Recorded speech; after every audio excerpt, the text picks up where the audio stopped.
Ada yang mengatakan bahwa kehangatan tidak selalu bertahan selamanya. Awalnya aku mengira itu hanya tentang perasaan. Namun ternyata secangkir kopi yang sedang aku seduh pun akan mengalami hal yang sama. Semakin lama didiamkan, kehangatannya perlahan akan menghilang. Bukan karena ia memilih untuk berubah, tetapi karena alam memiliki aturan yang tidak bisa dihindari. Aturan itulah yang akan kita bahas hari ini, yaitu termodinamika. Assalamualaikum warahmatullahi wabarakatuh. Perkenalkan, nama saya Anggun Aulia Kusyuriantini dengan NIM 248420310002 dari Program Studi Pendidikan Fisika Institut Pendidikan Indonesia. Pada kesempatan kali ini, saya akan menjelaskan mengenai konsep termodinamika. Video ini dibuat untuk memenuhi tugas mata kuliah Fisika Sekolah 2 dengan dosen pengampu Bapak Iman Nurjaman, SPD MSIP MSIP. Teman-teman, tahukah kalian secangkir kopi yang baru saja diseduh akan berubah menjadi dingin jika didiamkan di dalam suhu ruang. Nah, hal ini terjadi karena kalor dalam kopi yang bersuhu lebih tinggi berpindah ke lingkungan yang bersuhu lebih rendah. Fenomena ini menjadi salah satu contoh dari konsep termodinamika. Lalu, apa sih termodinamika itu? Nah, termodinamika merupakan cabang ilmu fisika yang mempelajari hubungan antara kalor, suhu, energi, dan usaha dalam suatu sistem. Dalam termodinamika terdapat dua komponen utama, yaitu ada sistem dan lingkungan. Sistem merupakan objek pengamatan, sedangkan lingkungan adalah segala sesuatu yang berada di luar sistem yang dapat bertukar energi dengan sistem.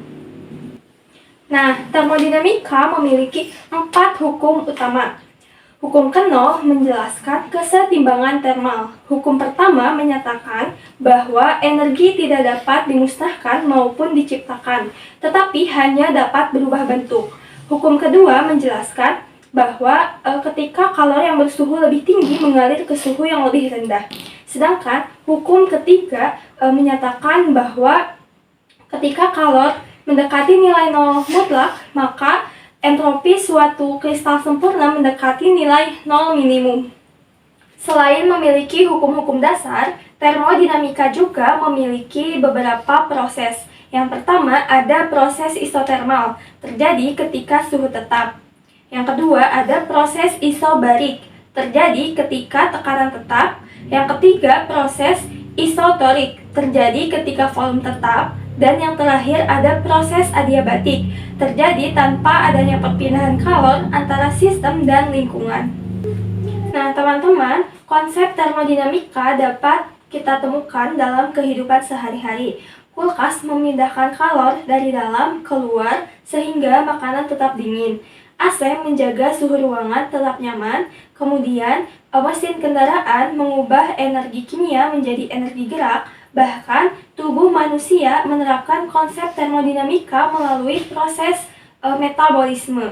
Nah, contoh paling sederhana ketika secangkir kopi yang tadi kita seduh, saat air panas dituangkan ke dalam bubuk kopi, kalor berpindah ke dalam bubuk kopi, kemudian kalor juga berpindah ke udara sehingga perlahan kopi akan menjadi dingin atau si suhunya itu akan perlahan menurun. Berdasarkan pembahasan tersebut, dapat disimpulkan bahwa termodinamika merupakan ilmu yang mempelajari hubungan antara kalor, suhu, energi, dan usaha, serta bagaimana energi dapat dipindahkan dan berubah bentuk. Nah, konsep ini juga sangat dekat dengan kehidupan sehari-hari, serta dapat diamati melalui fenomena sederhana. Salah satunya seperti tadi sedang menyeduh secangkir kopi.